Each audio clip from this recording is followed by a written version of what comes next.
Hey, everybody. Welcome back to our monthly live informational webinar. Welcome, everyone. Thanks again for everybody for joining.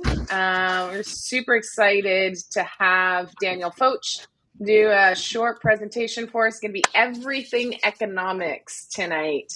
If you want to pepper in some real estate in there, I think it's great. And as always, I got my business partner, Corey McKinnon, on the call. Say hi, Corey. Hi, Daniel. Hi. Awesome. Okay, so what we're going to do here, we're not going to mess around tonight. I think we're going to just dive right into it. I'm going to just tell you guys a little bit about how the webinar tonight is structured. It's going to be super easy, very, very engaging. Not only is Daniel super engaging, but with the topic, it's a hot topic. So there's going to be lots of questions. So what we decided to do, Corey and I decided it would be great to have Daniel come on. He'll do a short presentation, give us an overview of what's really happening out there in the economy, and then we're going to have a fireside chat. And what that means is we're just going to have a conversation with Daniel based on things that he brought up in the presentation, ask him some questions, and we want to encourage you guys to post some questions too. So while he's doing his presentation, I want you guys to put some questions in the chat. And before we do that, though, let's warm up and see who has jumped on here. So I'm curious, as always. I want to see where did everybody jump on from tonight? Where are you guys coming? We see a whole lot of people here. So let us know where you're streaming us from. Myself, I'm in Milton. Corey, where are you at? I'm usually in Sarnia, but tonight I'm more out towards London because we got some stuff going on here in London. Awesome. Oh, Manny's in Halton Hills too. Hey, Manny. Woo-hoo. I'm in Milton, Ontario, which is Halton Hills and, just on the west side of the GTA. Where are you at, Daniel? Like Queensville, Ontario. So 45 minutes north of Toronto in the country. Oh, it's a good thing you got internet. Yeah, internet's great here, actually. We just got Bell Fibe. That's awesome. Oh, we got Penticton. I think Penticton's going to be the furthest. Who else is from far away? We got Sarnia. So Alex, we got another Sarnia boy. Maybe you know him there, Corey. We got Toronto. Woo. Dwayne Roy's in the house. Okay. I had a conversation with Dwayne. I don't know if you know him, Daniel. I think you do, right? Yeah. So we had a conversation, and he's going to have some great questions for you. He's like, I can't wait. So it's going to be awesome. All right. Corey, do you want Cambridge, Beaton, Ontario? Yeah, where else we Ottawa got in there? Welcome from Ottawa. Awesome. Good stuff, guys. Caledon. All right. Stony Creek, Kitchener. Awesome. All right, guys. So what we're going to do is I'm going to throw it over to Corey here to introduce Daniel, because Corey is so much better at introducing people than I am. And then we're going to get Daniel to start with his presentation. All right, you guys ready to rock and roll? Yeah. Let's do it. Corey. We are. Cool. First of all, I just wanted to thank Daniel for making some time tonight, and he's been very generous over the past year and a half on our stages and to our audience here. So for people that don't know Daniel, he is the main host of the Canadian Real Estate Investor podcast. So if you're not watching that podcast, you guys are missing out. Lots of episodes, and they just go all in on helping to inform people about what real estate is doing here in Canada. So make sure you guys tune in for all their episodes. He's also the broker and chief real estate officer at a new real estate brokerage, which is Valerie.ca. So if people don't know what Valerie is, I'm sure Daniel's going to talk about it a bit tonight, but it's Canada's first AI brokerage. And it's got to be one of the first AI brokerages really in North America. But this is where agents can work smarter and delegate some of the tasks that just doesn't make sense for an agent to be doing. And obviously really incorporating tech into the life of a real estate agent. So super excited about that. I remember seeing more about this almost a year ago. I think it was at our event last September where they had the shirts on and everything, and they had some of the people there involved. So without further ado, just wanted to thank Daniel again for making some time tonight. He's a busy guy and a father, and gets lots of requests. So Daniel, welcome to our live stream tonight. Yeah. Thanks for having me. My pleasure as always. And I'm excited to get into it. I purposely haven't shaved for a couple weeks because I needed to Nice. keep your game up to you. Yeah, I forgot to shave for maybe a little longer than a couple of weeks, but all right, the stage is yours. Okay, yeah. Is my presentation up or? Oh, perfect. There we go. Nice. This is a fancy little platform. So yeah, quickly just going to give you a overview of what I'm going to cover today. I don't plan on spending a ton of time going through this stuff. I think I'd rather do like a little bit more conversation than presentation. But there are some factors that are pretty important, obviously. The key ones being what's happening in the debt market. We've got your big six banks sort of mentioning that rate cuts are potentially over indefinitely. The Bank of Canada's most recent models show that the entire financial sector sort of expects rates to be where they are through to 2027. So I'll talk a little bit about that, why that's kind of happening, and the way consumers are interpreting the market, and maybe who's right. We'll talk a little bit about the housing market. June was like one of the worst months that we've ever seen. It was the worst June we've ever seen, actually. Like even worse than June in the middle of the 1990s housing crash. That's for a number of sales, but not necessarily a bad thing. I think, from an opportunity perspective, like if you're holding assets and expecting a sale, it's obviously challenging, but from an opportunity perspective, acquisition mode's starting to ramp up. Opportunities are starting to appear, I think. And then I talk a little bit about the economy as well. The big one being trade war and sort of like the risk of a pass through in some of these costs becoming inflationary, and whether or not that's sort of part of what the Bank of Canada is pausing for. So anyway, we'll get into it. If anybody has questions, feel free to just interrupt me. I'm pretty good at just monitoring the chat. So if you want to ask a question, I can just read it aloud and try and answer it, provided that it's relevant to what I'm talking about. So let's start with debt.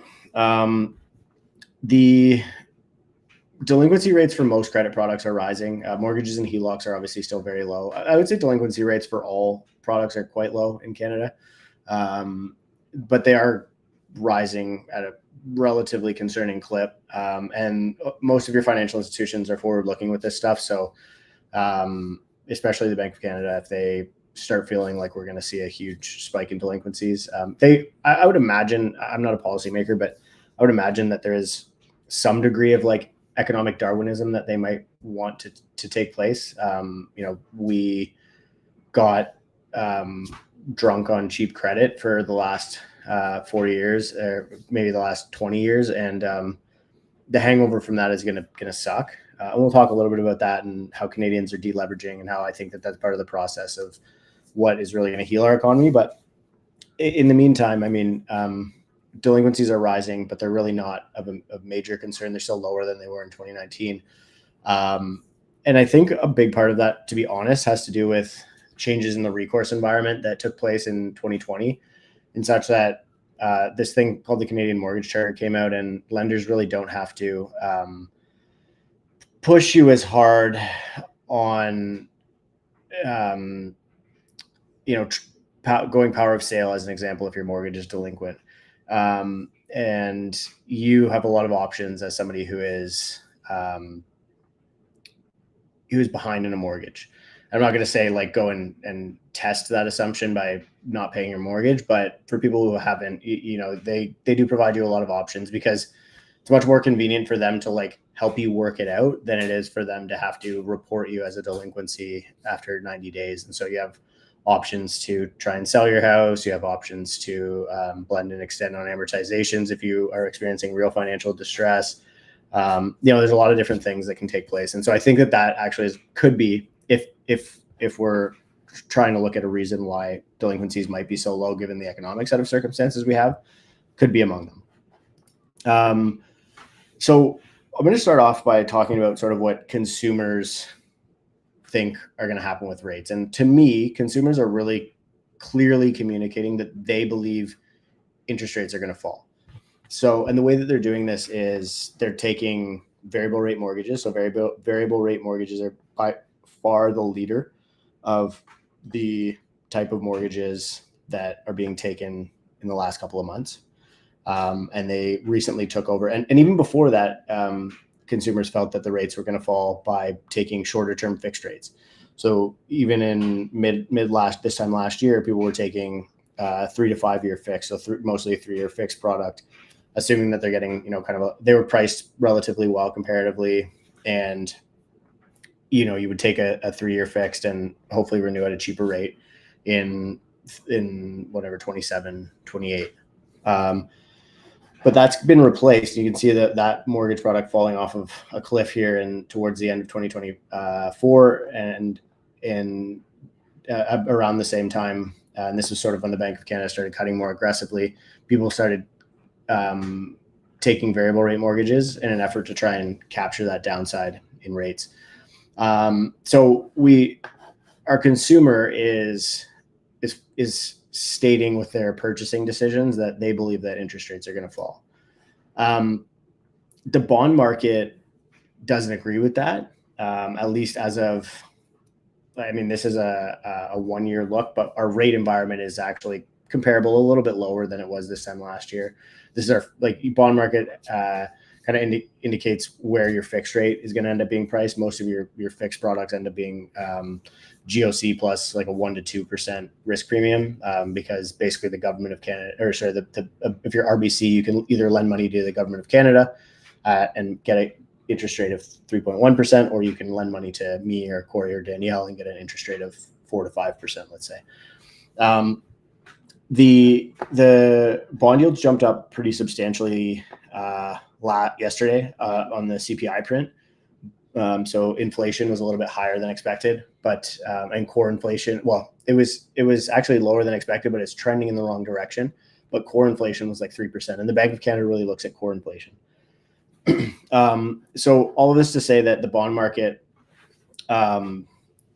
feels that rates might actually be higher for longer, and that some of the forecasts from RBC and I guess 3 of your big 6 banks are of the perspective that rates will be in kind of a higher for longer position.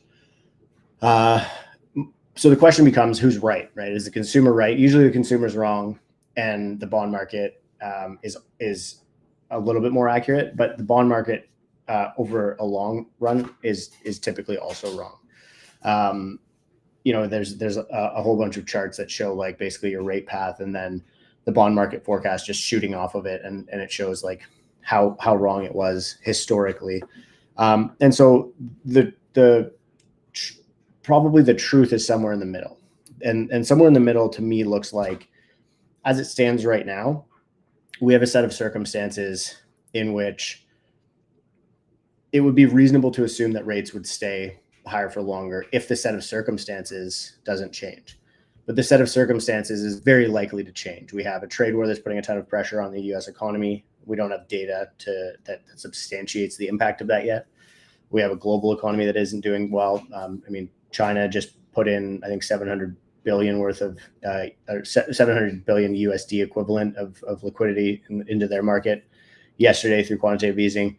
And so I'm of the opinion that the global economy isn't really in a good position, but there's no data to back that up yet.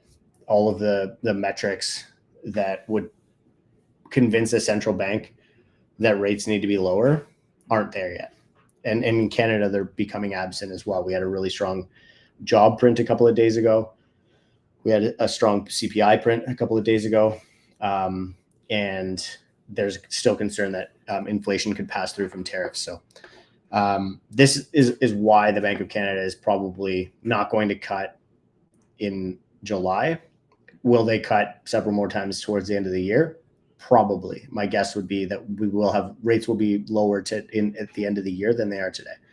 But the path to getting there requires a couple of things to break and go wrong, and we just don't have those readings yet. So the question is, when do those appear? I'll skip this, but it's just basically just how the neutral rate has changed a little bit over time. This comes from TD Economics, who indicated that there's less pressure on this like mortgage renewal wall that we've been talking about. I think Bank of Canada actually put out a study today on this. If you just search like mortgage renewals, Bank of Canada, it should come up. It was just a staff note, but it shows that now we're at the point that by the end of 2026, only 1/3 of mortgages will renew at a higher rate. So what went from, before the cutting cycle, 100% of mortgages by the end of 2026 renewing at higher rates, and many of them renewing at significantly higher rates that would really have destroyed the household finances of many people. That has kind of disappeared, which is a good thing. And so that'll probably, the likelihood of there being a lot of distressed supply that would have appeared prior to the interest rates coming down was probably a lot higher than it is now. So your mortgage debt payments are actually trending lower for individuals than higher. And so the mortgage renewal wall has softened quite a bit, and the ease of actually passing through it for the economy is probably a lot easier than it was prior. So that's good. The bad part is that our debt levels are still astronomical. I'll skip through this one and kind of jump over to here where it's actually even more fascinating. It kind of shows us that, so this is your change in average mortgage debt by age group, and actually baby boomers. So the group of people that you wouldn't expect to be the ones that are piling on debt are the ones that are piling on debt. So you've got your older people who have equity in homes, who have spent a lifetime saving money. They're actually increasing their debt load more than your under 45, let's call it. So anyone 55 plus so that's your gray line and your black line here. They're increasing their debt load faster than everybody else. There's a lot of reasons why this could be the case. Because many of them are retired, they're not as tethered to the inflation environment, and so they're not getting passed through of inflation to their wages, and they might actually be using debt to solve for the inflation issue. Another thing that was pointed out by some of my colleagues, like Ron Butler and Ben Rabideau, was that we're seeing a lot of people co-signing mortgages for their kids, which would obviously be an instant increase in their debt load on paper, even if it's not technically their debt. And we're also seeing people taking HELOCs to give gifted down payments to young people. So these are ways that Canadians are dealing with the housing crisis. And CMHC's data actually observed the same thing, in such that 41% of down payments for first-time home buyers came from gift or inheritance. And I think it was something like 58% of people, no, it was less than that, but anyway, it was some really remarkable number of people had somebody on their mortgage other than their spouse, which is most commonly a parent who's co-signing. And so this is another reason that probably older generations are increasing their debt load faster than the younger generations. Younger generations, to be honest, after that peak in 2022, when everyone was chasing houses and levering up and taking on as much debt as possible to buy houses, they really hit the limit of how much debt they could take, and so they've actually reduced their debt load since. Also known as deleveraging, and deleveraging is really it's part of the process that we really need to go through as an economy in Canada. But I'll get to that in a second. Mortgage service costs. So we went to payments. Mortgage service costs have kind of settled, but they're higher than they were obviously during the pandemic, but also prior to the pandemic. And so that's going to have some stress, some downward pressure on the economy, because if I'm paying a mortgage that's $3,000 a month now, and it was $2,000 a month in 2019, that's $1,000 a month that I'm not using to hire people or spending at stores or putting in savings and investing it. And so that's kind of where the long-term draw of higher debt service costs appears in the economy. I'm going to do a little bit of comparisons here just in household indebtedness. So Canada is the most indebted country in the world on a debt to household income basis. relative to assets, we're a little bit better because Canadians have pretty high or inflated assets due to housing. But our debt per capita compared to the U.S., and you can see the U.S. going through their period of deleveraging here in the global financial crisis. Basically, their debt load peaked in 2007. Every other G7 country went through the same thing. Like any other G7 chart, except for maybe the UK, that doesn't. It's kind of flat after that. Most of them, they stopped going up after 2008 for a period of time, and then they kind of sobered up, right? Their party ended in 2008. As you can see here, ours just got started. And that was when Canada first dropped our overnight rate to 25 basis points. So I'm just reading this question here to make sure that you understand.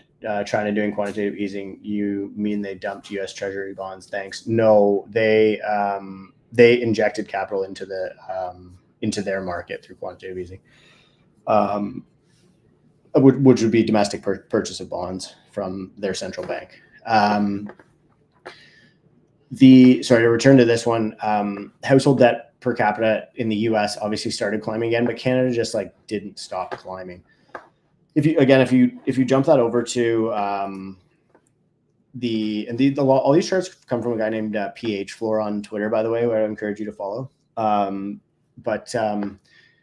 The household ratio of liabilities to net worth in Canada, this is where you are starting to see some sort of, I wouldn't call this a deleveraging because I think that the income piece, which is what we use to actually pay for our debt servicing, is probably more of an important piece of the puzzle than our assets, because you can't really pay debt with your assets unless you sell them, or maybe borrow against them, but then you're taking debt to pay debt, so it's actually an increase in leverage, not so it's relative. But the U.S. has seen a much better improvement in household liabilities to net worth compared to Canada.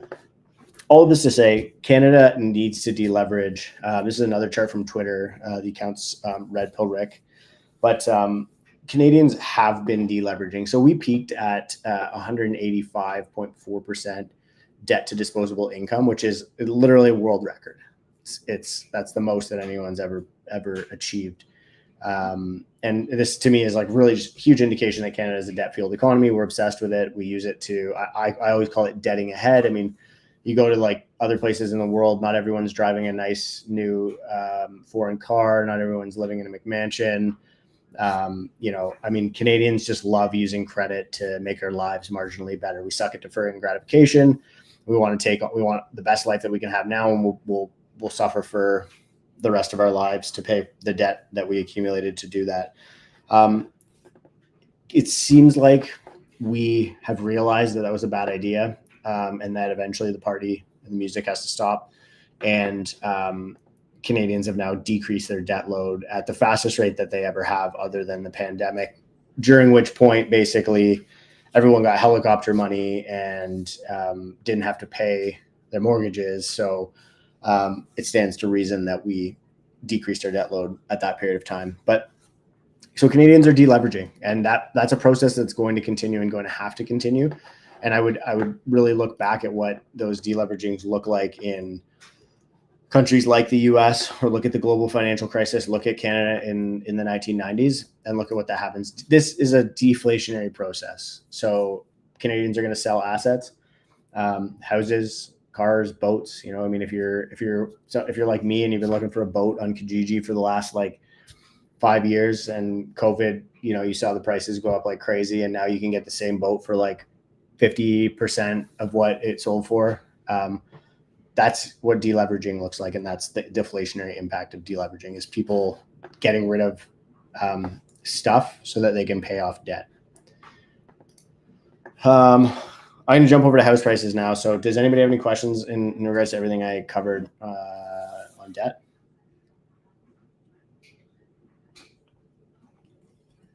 Okay. So house price momentum in Canada is basically flatlined on 3, 6, and 12-month moving average. All of them are below zero. So house prices are trending down, and that's at a national level. The problem is a little bit here that we the house prices in Alberta, let's say as an example, like the different areas, there's a huge range geographically. Ontario and BC make up like 60% of the average house price, or the like index, and so those indexes really get pulled down by activity that's happening in Ontario and BC. Ontario and BC are really suffering. They're seeing like huge drops in house prices. Everywhere else is really kind of fine. Actually, most of them are seeing increases in house prices. So I won't get too into the granularity of it. But real estate has really become a geographic story. And so you need to have conversations with the local market professionals and get a good understanding of what is happening at your local market.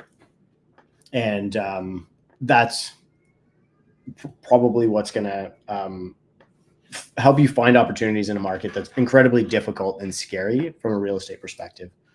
Home prices, I'd mentioned kind of like after the drop that they would grind sideways, and they have for a long period of time, and they've kind of started grinding down, pretty much a repeat of what we saw in the 1990s.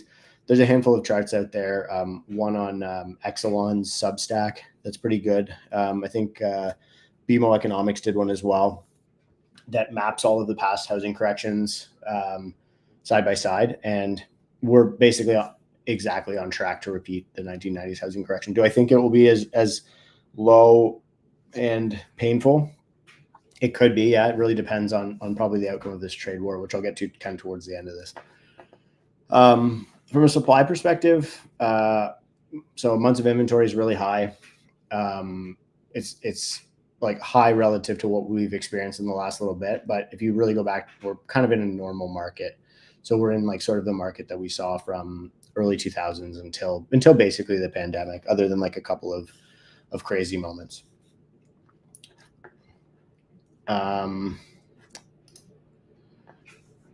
Market balance, I would say at a national level, we're basically in a balanced market. There, you can kind of look at that geographically a little bit better. And this gives you a deeper perspective of just like how skewed that impact is of Vancouver, Ontario, Vancouver and Ontario, basically. Toronto, Barrie, and Windsor and Vancouver are basically the only buyers markets in the country at this point in time, based on the sales to new listings ratio. You've got a couple that are kind of in balanced market territory in Ontario, so like Kawarthas, Hamilton, Burlington, and then basically the remainder of the country. So your entire East Coast would be in sellers market territory, as well as your prairies would be in sellers market territory. So again, like the easiest way to think about this is that markets that are affordable, like your prairies especially, where basically people with a normal income can afford to buy a house, they're behaving like normal markets, because when people can afford houses, they buy houses. And this is the problem with Ontario and BC, is people can't afford houses there. The price to income level is really bad. So any improvement that we're going to see in the number of transactions in the housing market is going to have to come from prices continuing to fall.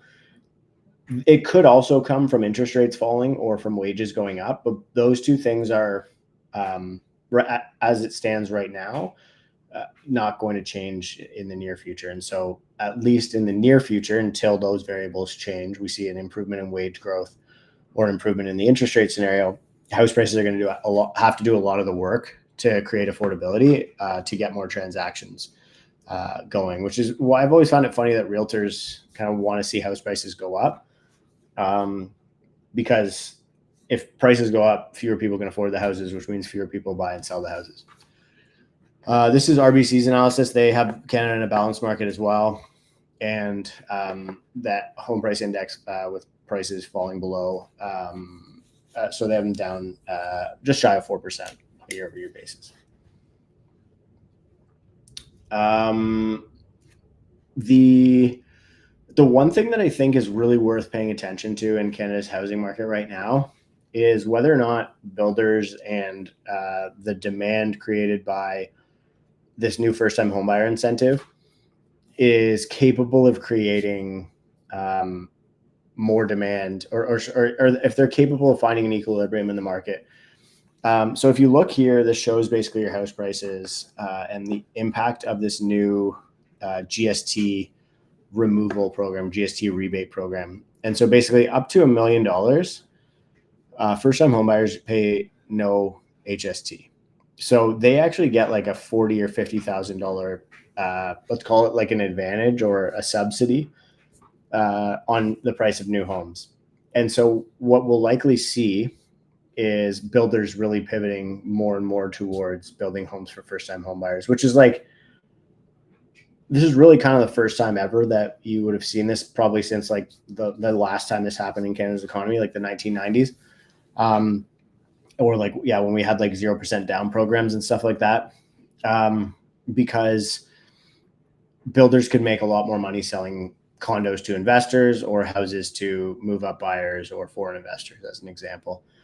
And so I think that this has the potential to drastically change the housing market, probably more than anything else I'm discussing today, is how this whole thing materializes. And what it looks like from my perspective is probably like, we're going to see a lot more townhouse, stack town product, maybe some more, less like Airbnb style or Airbnb size condos, some more like comfortable, potential like couple sized or even family sized condo units, stack towns, townhouse product.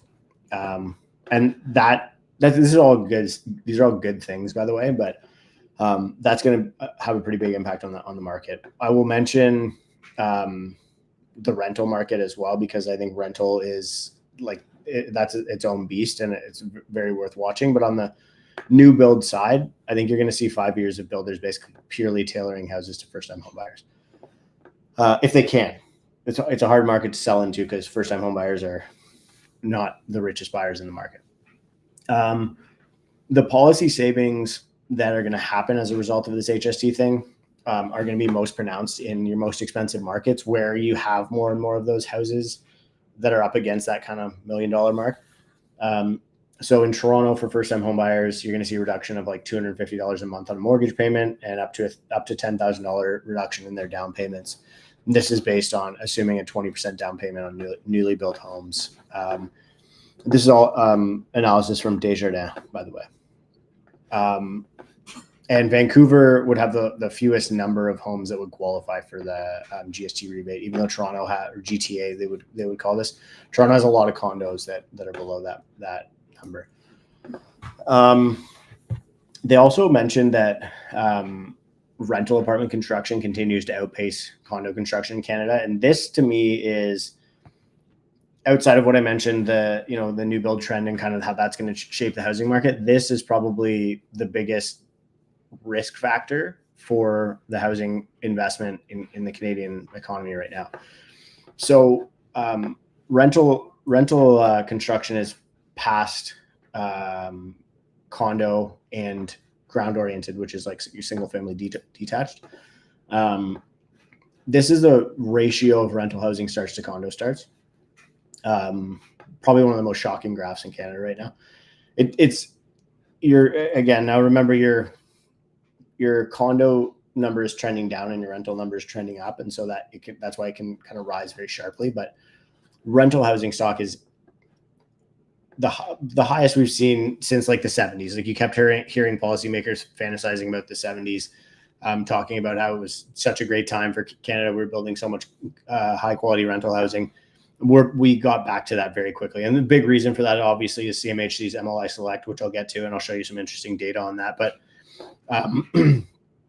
they've made it really compelling for people to build rental housing.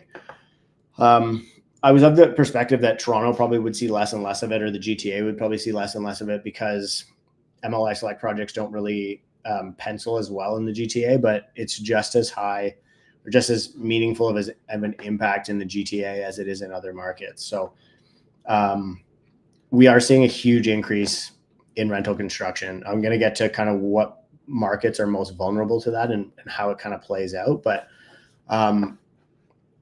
to the point where CMHC for the first time ever in 2023 is now has more dollars insured of rental housing stock than they do of homeowners. And so when we all think of CMHC, we often think of like first time home buyer product that you buy if you want to get 95% loan to value mortgage, or only put 5% down or 10% down.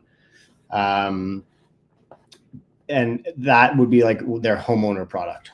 Their rental product is mostly MLI Select. I actually have a chart here. You can see basically their rental apartment program. So this is structures with like that you would call your multifamily housing. So five or more units. I think like 80% of it is coming from MLI Select, and 88.4%. So almost 90% of all rental housing right now is built using CMHC MLI Select. So they've basically created a market overnight, or well, in the last couple of years. You can see they started creating that market in 2022. They doubled it basically in 2023, and we're almost at triple what it would have started at. So that's having a massive impact on the market right now, to the point where, again, CMHC is this rental housing powerhouse. They're insuring a ton of rental housing. They're going to continue to do so. And this is good for Canada. Like, this will help us improve affordability. So you've got here, if we can actually meet these housing supply targets that the government's been talking about, the housing affordability would improve by like 10 basis points. So that would make housing basically like on if we're 53% mortgage payment or mortgage payment as a percentage of household income, and you drop that to 41%, it would basically reduce the payment burden of people relative to their income by 20%. This is good. Like, this is the problem, I think, that a lot of people, a lot of developers and investors aren't thinking about, is that they're the ones who are eating that cost, because their rents are going to fall and their vacancies are going to rise. And I'll get to an example of what that looks like from CMHC in a second, but this is where this whole thing gets a little bit more scary. And I'm just gonna I'll answer Dwayne's question. How far down has price dropped since the peak of early 2022? I think we're at about 18% at a national level. Depends on the market. Like GTA would be down 22%. Vancouver's 25%. But nationally, I think we're like 16 to 18%. It really depends if you're using average, median, or index. Okay, so rentals under construction is a share of total rental stock. So this is a graph that shows you all that rental supply that I just mentioned. If you take the rental supply that's under construction right now and divide it by the number of houses that are already available for rent in that market, this is the number that you get. So in BC, almost 15% of their rental housing universe, the rental housing supply, is under construction right now. In Atlantic Canada, it's over 12%. Alberta is over 8%. Saskatchewan's just shy of 7%. At a national level, we're building 6% of our rental housing stock. So if immigration population growth stays at zero, which isn't going to happen, but hypothetically, if it stays at zero, you don't see any increase in demand, and all of this rental housing gets added to the market, and we see limited new household formation. So you don't see, a lot of the people who are maybe roommates right now, four guys renting a room and each one's paying $1,000 a bedroom or whatever, or four guys renting a 4-bedroom house, each one's paying $1,000 a month. Super common housing format, by the way. Roommates are the fastest growing housing type in Canada. If those individuals aren't going to, go get their own place and spend the $1,500 or $2,000 that they need to change their housing situation, then this is literally just a pure increase in the vacancy rate. And that's scary, right? It's especially scary because it's not going to materialize as a pure increase in the vacancy rate, because some people will form new households and some people will move out of the roommate arrangements, and rents will come down so that the guys who are renting a bedroom for $1,000, maybe they can get a small apartment for $1,500 in their market. And that makes it compelling, or makes the economics of them leaving their house good enough that it's worth doing, and so they do it. But for the most part, demand isn't going to catch up to that supply, and real estate always does this, right? Because we underwrite projects on the assumptions of today, but it takes us 4 years to deliver the projects on average. And so people were underwriting these deals using 2021 vacancies, 2022 vacancies, 2022 rents. And then by the time the project completes and they're stabilizing and they're trying to do their lease up in 24, 25, 26, the assumptions are blown to bits. And here's a good example. So if we go over to another chart from CMHC, this shows, this is Calgary's market. And Calgary, I would say, was really like the first mover on the CMHC MLS Select stuff. Mostly because you could get their affordability points entirely by just like putting basement apartments in the unit, because their incomes are so high relative to rents in Calgary. So people would build like a townhouse block of, I mean, there's probably people on this call who have done it. And I have a lot of friends and investors that we've worked with that have done a lot of this stuff. And we're doing it really well in 22 when the program first came out. You build a block of 4 townhouses and you put basement apartments in each of them. And the basement apartments already qualify you for all of your affordable rents. What happened is this worked too well. And a lot of people were doing it. And so your vacancy rates in 2023 were like 2% here. And so if you were contemplating a CMHC MLI Select project in 2023, you're underwriting at 2% vacancy. By the time you went to stabilize, and this is your 2015 plus product, so this is your brand new product, you just need to be looking at these 3 bars on the right-hand side of the chart here. If you were underwriting in 2023, you were underwriting at a 2% vacancy. By the time you closed and went to occupy, you were stabilizing in a 7% vacancy market. And so in order to move your product, you were probably having to decrease rents, or you were just suffering through increased vacancy. And this is a very good example of what will happen in pretty much every market where we are seeing this supply. And I don't want to call it overbuilding, because I don't think we are overbuilding. I think we're building enough supply, but it just hasn't been rolled out in this long, slow, trickle that we needed to see for it to get absorbed by the market. It comes in chunks, and a lot of this is the size and scale of projects that we're delivering. Like Toronto, as an example, you're seeing 50,000 condos closing this year alone. That's going to have an impact on vacancy rate. Plus, you have all of these MLI Select projects, all these rental buildings that are closing in the city of Toronto. So I think that vacancies will probably 3x from their lows. We saw lows at like 2% vacancy. It would not surprise me to see 6% vacancy rates in many markets in Canada in the next 2 years. Yeah, Corey, it's a great question. I would say, so the question is, should we be concerned that there's so much rental stock being built with the CMHC program that is a government-backed program? I am of the perspective. So these delinquency rates for multifamily are pretty low still. They actually trended down year over year as a percentage. They trended up on dollar volume, but their insurance book was much higher. I'm not concerned as a taxpayer. CMHC is like the only government entity in Canada that makes money, and they make a stupid amount of money, like insane amounts of money. They have, like, if you look at their annual reports, they are a cash cow, and they just increase their premiums, and they did that to try and compensate for the risk that they're taking. And they've made a lot of good moves as an insurer. We have to remember they're an insurance company. Like, that's the product that they sell to get housing built. And so they de-risk wherever they can. So they de-risked in a handful of different ways over the last year. So in Ontario, if we go all the way back to like last year, they got rid of the point system. So they reduced the points that you could get from energy efficiency from 100 points to 50 points. That wasn't necessarily a de-risk, but that was more along their mandate of trying to get affordable housing built. Because in Ontario, as long as you built to Ontario Building Code, you got 100 points.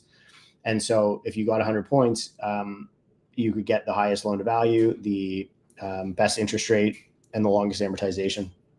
And you didn't have to build any affordable housing. So they weren't accomplishing their goal of building affordable housing. But what happened since then is that this has really become a product that's been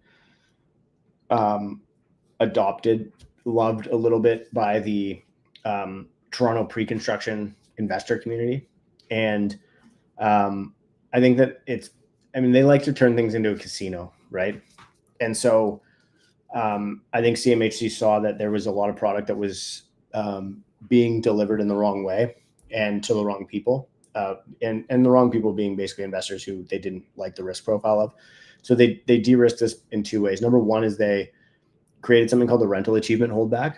And so the rental achievement holdback basically makes it so that if you end up in this situation like I just described here, where you're going from a 2% vacancy to a 7% vacancy, and if your income was supposed to be 100 grand and now it's at 70 grand, your net operating income was 100 grand and now it's at 70 grand, they would reduce your loan by the exact same amount. So if you're now at 70% and you were supposed to get 95 LTV, they'll reduce your loan to 70% of what it was before, until you can hit that rental, until you can achieve that rental, the amount that you pro forma. So that's a rental achievement holdback. So they de-risked that right away. Is that going to blow up some projects for some people probably who underwrote a little bit too aggressively? Yeah, 100%. Is that the insurer, the taxpayer's problem? Not really in that situation. Number two is they started requiring, because I think they were getting borrowers who probably didn't have the staying power to hold projects like this. Getting a lot of those pre-con speculators piling into these projects, getting excited about them because they're 5% down. CMHC required that you have to have a 25% cash contribution or visible cash sitting there during the construction period, so that even if you're only putting 5% down, if something went wrong with the project, you would have enough to call on to make the project whole, so that you don't have to go and find some mezz lender or private lender to go behind CMHC so that you can just afford to close the project. So I think I'm honestly not concerned as a taxpayer that CMHC is overexposed to this. I actually think that they are doing a pretty good job at managing the risk away, and I think that they're making money for us as taxpayers, and they're one of the only entities in the government that's doing that. So I would encourage them to keep doing it. And they're making housing more affordable. I honestly think they're doing a pretty good job at that, but by flooding the market with supply. But that's what we wanted, right? That is literally what everyone was saying. We need to build more houses. Okay, we're doing it. Now we're doing it. We got to suffer the consequences, right? The consequences are rents fall, vacancy rates rise. Where am I? Housing starts to population growth were way below what we're typically building at. So this is population growth divided by housing starts. So this is the lowest population growth that we've seen relative to how much housing we're building in as long as we've been able to measure it. This is good, right? It's obviously not going to last forever. Like right now we're seeing zero, if not negative population growth, because the government is trying to get non-permanent residents down from 7% of the population to 5% of the population.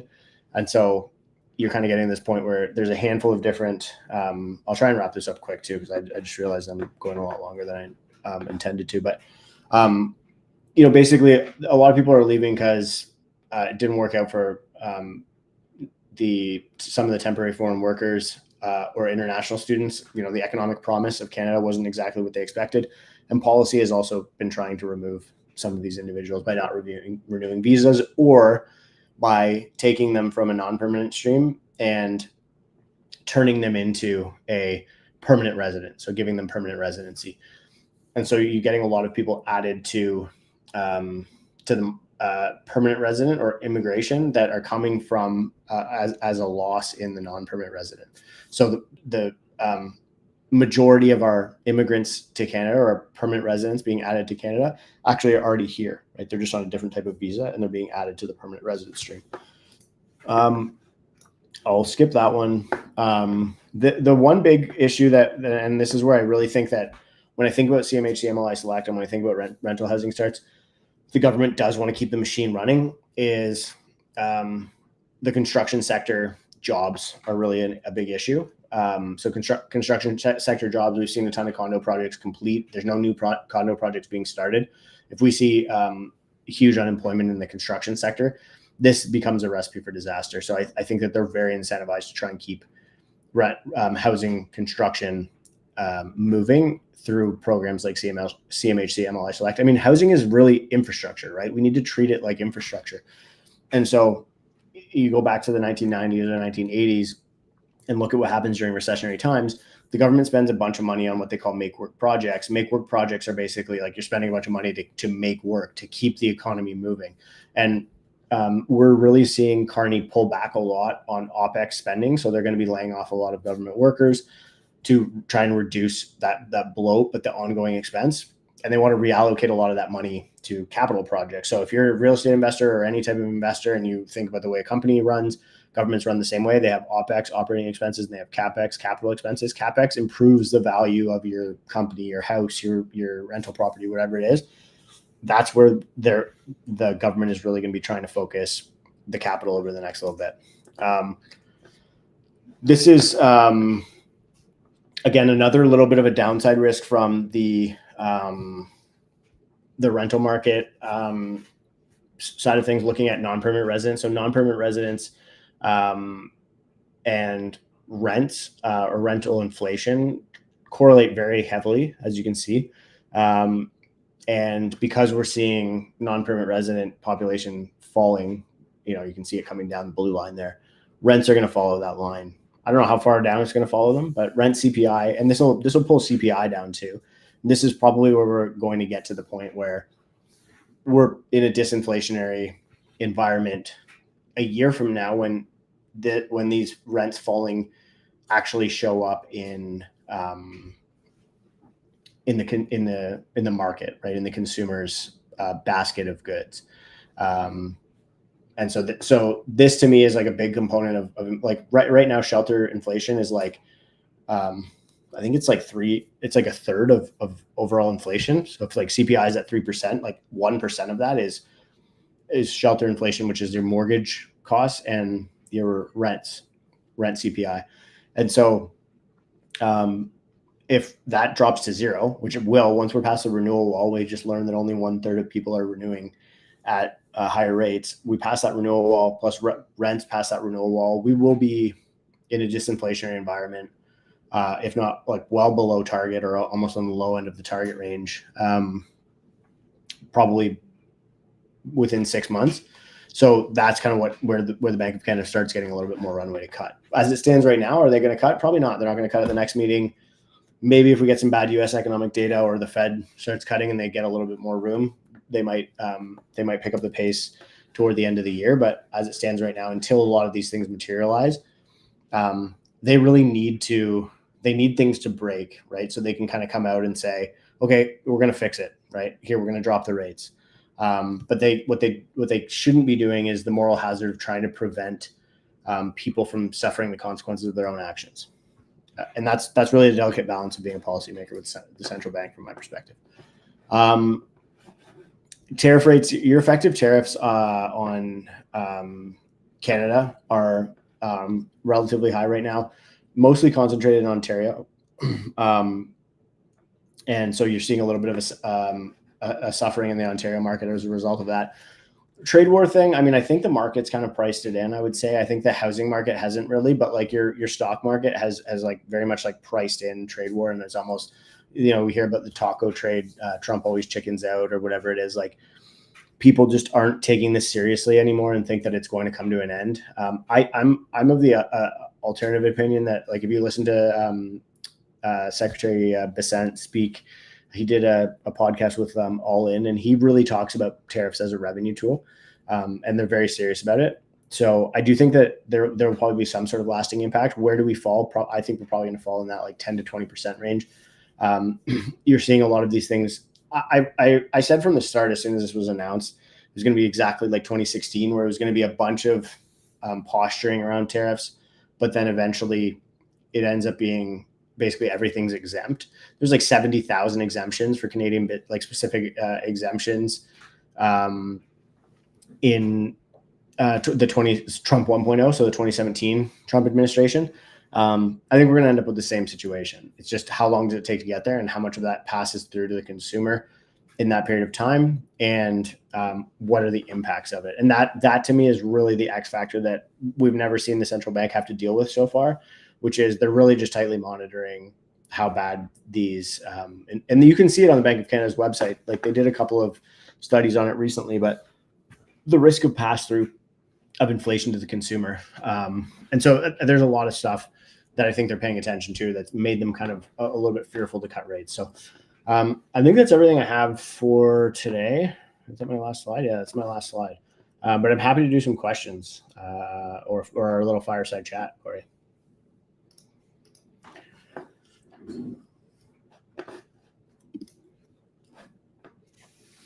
Yeah. All right, let's get everybody back up here. Wow, that was a lot. Holy smokes. If anybody thinks the economy is simple, it is not. It's very complicated stuff. Okay, so I just want to thank everybody who followed Dan here and hung out with us. Lots of questions that I've got. I know some of you may have some questions too, so put it in the chat and we'll pop it up on the screen. We'll get Dan to answer those questions. But in the meantime, I know, Corey, you're really big on the economy. You geek out on this too, so I'm sure you've got a bunch of questions stewing in your head. If you want to kick us off, let's go. Let's do this. Well, what are your thoughts there, Daniel, on, like, I know we're very tied to the U.S., so like all the tariff things aside, I think I was watching one of your recent posts that, really like the U.S. has to drop their rates before our rates will come down, and a bunch of other factors. So maybe you can talk a little bit about how that plays in to things. And I'm kind of surprised that the U.S. economy is still chugging along really well. Like, do you feel like they might hit a wall at some point as well, or? Yeah, so probably, but it really depends. Like, I mean, the stock market and the economy are very different things, right? So the stock market is ripping still. And I would say, seems to be like super overbought based on a handful of metrics, which somebody mentioned in the chat here as well. If you look at like the Buffett index, or there's a handful of different like PE ratios of like ways to determine how overvalued the market is. There's a lot of speculation, right? I think there's a lot of money to be lost there. But I don't think the central bank really cares all that much about that. What they care about is inflation and employment, right? They have a dual mandate. The Bank of Canada has a single mandate, which is to keep inflation in the neutral range. The U.S. central bank has neutral inflation and full employment. Both of those things are still kind of there. U.S. inflation has come up a little bit, and so again, this is kind of concerning.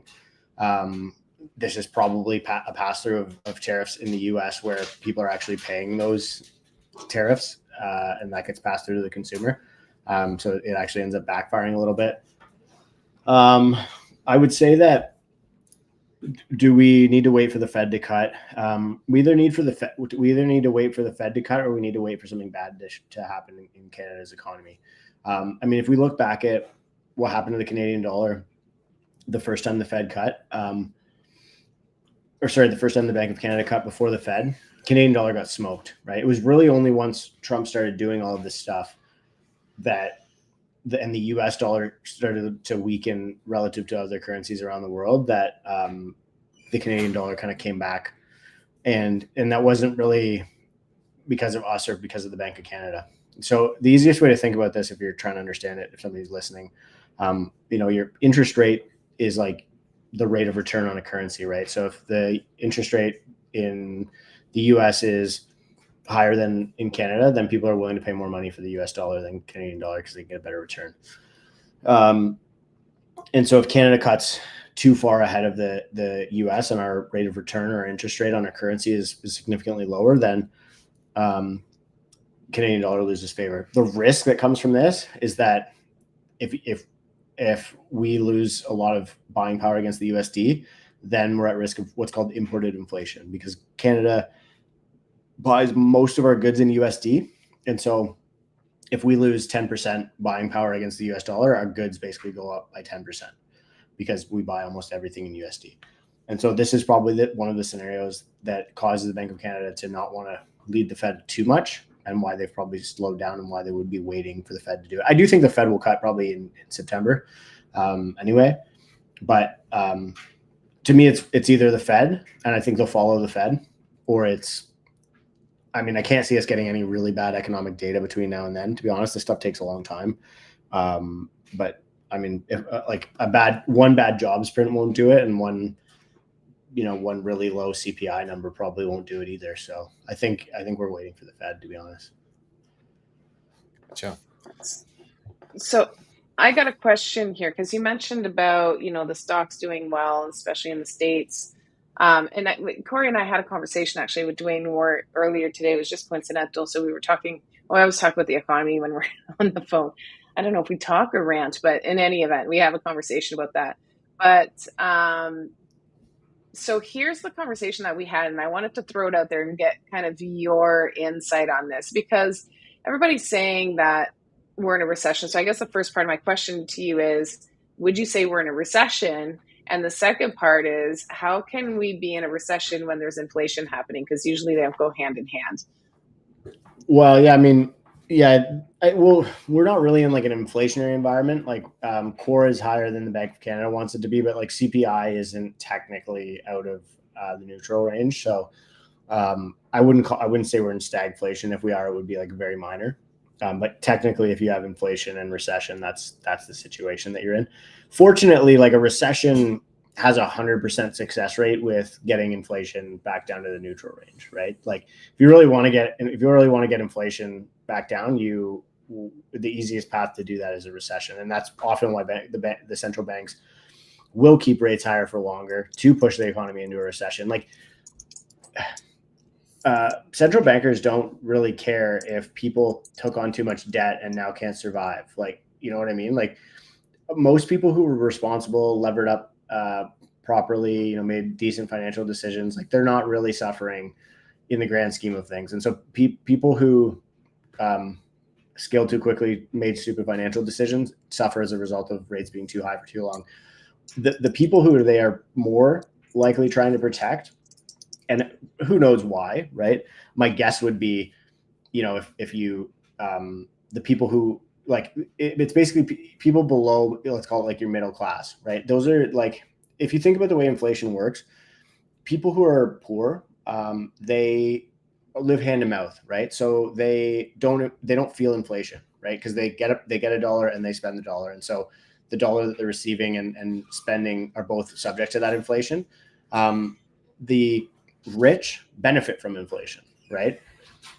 And so the rich hold assets, stocks, real estate, whatever. And so inflation actually increases their net worth.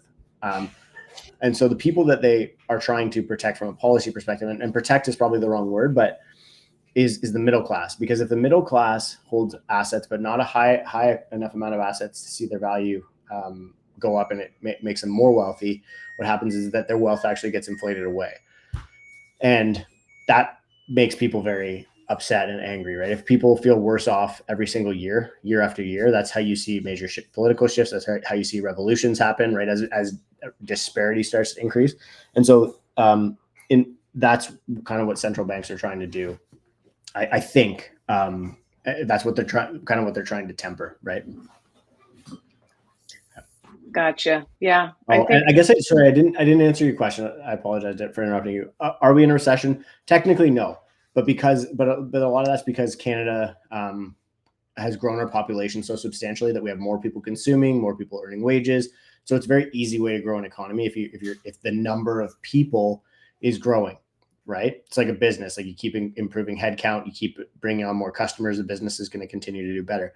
But relative to the population or per capita, we've been in a recession for like years, like I think 9 or 10 quarters now, right? So 2.5 years. Then I call that a me session, right? So on an individual basis, you and I don't feel like our economic lives are probably improving. Most people would say that that's the way that they feel.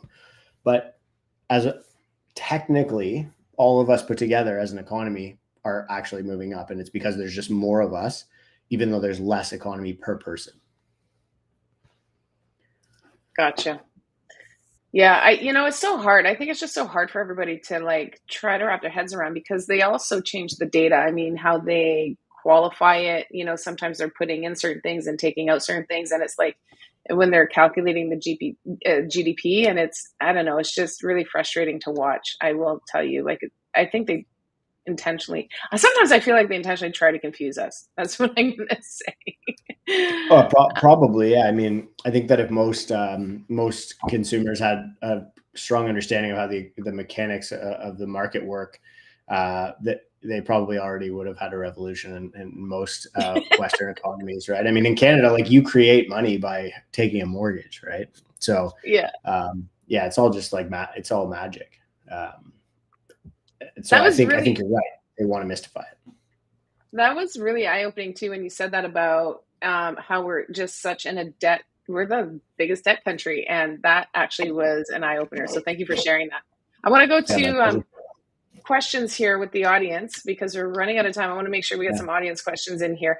Arturo was asking, and this is a long one. I don't know how this is going to show. Yeah, I can summarize it. Basically, off-market deals are looking for there's a disparity between the purchase price and what it's appraising for.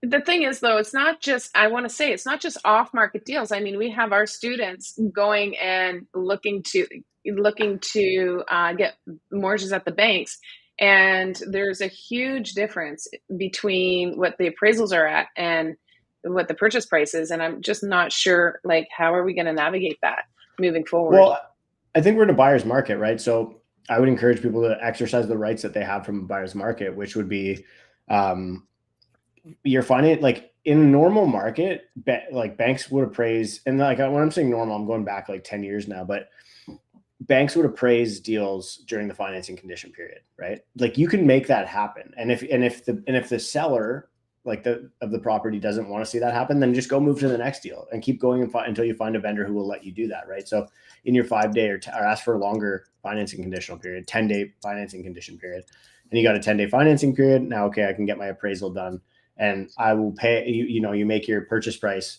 whatever the appraised value is, because that's like the banks. It's funny because people think buyers and sellers determine the prices in the market, but realistically, the banks determine the prices in the market, right? Based on how much credit they're willing to give out. And right now we're in a very tight credit environment, especially on the acquisition side. So I would say, like, the easiest way to do that, to de-risk that, is honestly just make the deal conditional on appraisal. And if the appraisal comes back low, then don't pay more than what it appraises for. And I've heard of situations where, let's say, if somebody's bought a condo, right, and now it's upside down on appraisal. Many times, either the builder is willing to work with you, or the bank's willing to work with a new appraisal to make things not look as upside down. Yeah, for sure. I mean, like, everybody's trying to get the deal done in today's market, right? So but like, as the buyer, just remember that you have what the scarce asset is, which is the willingness to purchase something. There's less of you than there are properties for sale. Whereas, in 2021, sellers were the scarce asset. It's the opposite now. And so I would make vendors fight for my bid. Love it. Got a question here from Marshall. Is there any fallout we should be aware of from the big, beautiful bill? No, I think that to me, this opens the door for more fiscal room for Canada, right? Or just that this is inflationary impacts, right? So this is government spending that is going to, they're already probably trying to soften the blow of the recessionary forces that are happening in both the US and Canada, right? And I know Dwayne asked, like, how is this not a recession? I mean, technically GDP hasn't been falling for 2 quarters, and that's the stupid framework that policymakers came up with that defines a recession. By every other metric, yeah. I mean, unemployment's rising, delinquencies are rising, bankruptcies are rising. But to me, like, big, beautiful bill and what Carney's talking about with all of this spending on infrastructure, these are like recession era policies that are trying to stimulate the economy through growth. So I don't think that there's fallout. I think that it's probably an admission that a recession is either here or on the horizon, and it's an attempt And so I would just adjust your bets accordingly.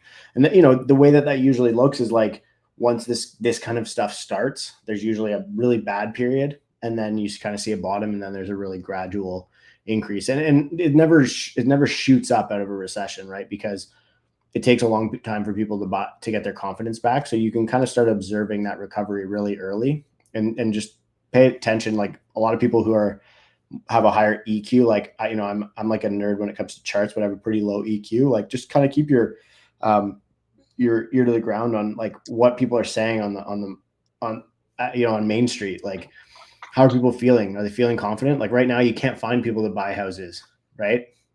And 2 years ago, 3 years ago, they were lining up to buy houses. Now you can't find anybody. So that would tell me, like, when there's like no bid left, when you have to give away your house to get a sale, then that's probably when we're pretty close to the bottom. I don't think we're there yet, but then just remember how long that confidence will take to get restored. So you did say that, if with what they're doing with the tariff wars and everything, and the big beautiful bill and all of that, it could be an indication of their admission that there's a recession on the horizon. So do you think there's a recession coming if For sure, you're saying 100%, we're not there? 100%. Okay, No, so yeah, with absolutely. that being said, are you saying then if there's a recession coming, but you're like, we're almost at the bottom? So typically a recession means we're going to dive more. So do you think we're going to dive more? Well, when I say almost, like, I mean like years, right? Like a bottom in like historic terms. Like, if you go back and look at the 1990s, like the bottom of the market was like 2 years long and very flat, right? So that's probably what, like, are we almost there? Yeah, probably. What happens when you're actually there is like nominal prices stop falling, but if they go sideways, like if you adjust for inflation, like real house prices are down like 40%, right? And in the 1990s, it took from 1989 to 2002 for nominal house prices to recover, but it took from 1989 to like 2012 for real house prices, or adjusted for inflation, to recover. And so what happens is you get to a recession, the central bank and the government, you see both fiscal and monetary side really, really trying to pump up the economy. And that's when you start to see inflation kind of ramping back up. And that's like what kind of stimulates the growth. I don't think we're close to the bottom, like in terms of like in the next 2 quarters, but usually, especially in the housing market typically ends up recovering early, right? Because we've been in a recession. Like, if you think about realtors, right? Mortgage brokers, contractors, we've all been in recession for 3 years, right? 2 years probably. Whenever the rate hiking cycle started, people stopped buying houses. Real estate professionals' income dropped like 60% in 2022, and it hasn't recovered. So we've all been in recession for a long time. And the reason why is because we're the most credit sensitive. So when rates went up, people stopped buying our product. And then when rates go down, people start buying our product again because they can afford it. Prices are down, rates are down. The real estate industry recovers a little bit faster. It's not to say prices are going to go up. What should happen is prices will continue to fall, and they'll get to a point where people can afford it. People say, oh, I can afford a house. I'll go buy a house now. And then that's when volume starts to ramp up, and then price follows volume. As you get more into a seller's market, more buyers start to enter the market. That's kind of how the recovery looks. It's not super complicated to see, but the part that scares people is, they go back to the 1990s. Like, why did a lot of baby boomers not like investing in real estate? Well, because they saw what happened, right? There will be a period of time, like we're going through that moment now, where it's going to be hard to find people who are to be excited about investing in real estate over the next decade. Gotcha. Yeah. There's we got 2 questions I want you to just go through real quick because we're out of time. Sure. But I want to hit them fast. So, like, I don't know, 15 seconds or less.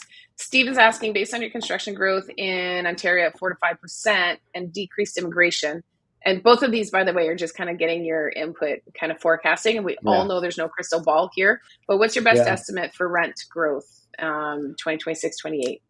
Yeah, I say we'll probably fall another 5% in the next year, maybe, and then it'll probably be flat. Like, you'll get back to inflation, 1-2% rent growth. So I would say by 28, rents will probably be the same as what they are now, but over the next 2 years, they'll probably fall. So you get 2 years down, 2 years back up. Got it. And then here's one from Manny Panero. When would you forecast some normalcy in the real estate market? Probably fall market 2027. 2027? Yeah, I think so. End of 2027, probably. I think we've got, I mean, 26 is a write-off. Like that's kind of going to be your last kind of grind down. 27 we'll probably see spring market. 27 we'll probably see the bottom, and there'll be an absent spring market similar to what we've seen. But what you'll start seeing is like we've had 2 really bad years, so Q1 of next year, even no matter how bad it is, the chances of it having fewer transactions than this year is very low. And so, because you're coming from a really low base, so that'll start to restore some confidence, right? But sales are up 2%, and then the next year you still have another low base, and you can be, sales are up another 2%, and that's you've got a 2-year positive track record. This is kind of when people start, maybe I'll dip my toe back in. Other people are buying. It's not actually that scary. Banks are lending again, right? Yeah. Yeah, for sure. Well, listen, guys, we're 1 minute over time here, so I'm going to throw it over to Corey to take us home. Corey, what's the summary for tonight? Quick, give us a summary. I'm just kidding. Main summary is you guys got to stay connected to the pulse here, which is everybody on the screen. So we appreciate Daniel making some time for us here tonight. And it's important to be able to have people that can help to interpret the data. It's easy to say that the sky is falling, but there's opportunity everywhere. And we didn't even get into that too much tonight. I really like what Danielle said when it was, talking about it's such a geographical game. Toronto might be a bit of a mess, but that doesn't mean that the whole country is a mess and there's not opportunities all over the place. It's a buyer's market in many markets. So make sure you're staying in touch with your trusted professionals. If you're not following Daniel already, make sure you're following him on Instagram at Daniel Foch. You can also follow his AI brokerage at Valerie.Canada. Follow him on YouTube as well, just under his name. And if you guys aren't consuming his podcast, make sure you guys are on and watching the podcast. So we've got some cool things coming up here at the end of the summer, gang. If people like to golf, we've got our annual golf tournament on September 12th. We'll make sure that everybody that's watching here tonight gets some information about that as well. And can't wait to see everybody.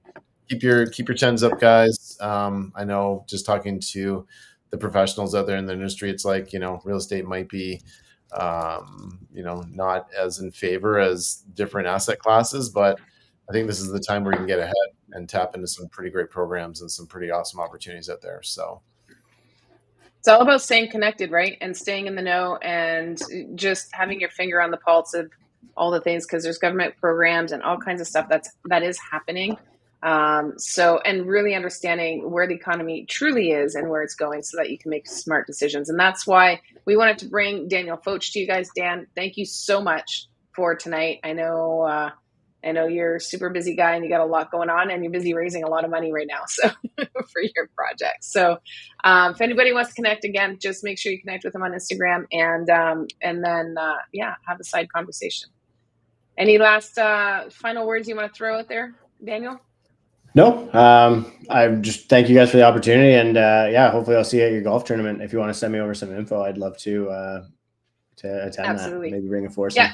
Cool. We will absolutely be sending out the details here shortly. I think we're launching it the end of this week or early next week, so it'll hit everybody's inbox. You're not going to want to miss it. Last year was a ton of fun, and we were cigar smoking and having lots of fun on the course and good networking party after. And some more hole-in-one contests, different things this year. Awesome. Sweet. All right, guys. So I want to say thanks everybody for coming. Have a great night. Bye for now. Thanks, everyone. Yeah. Everybody.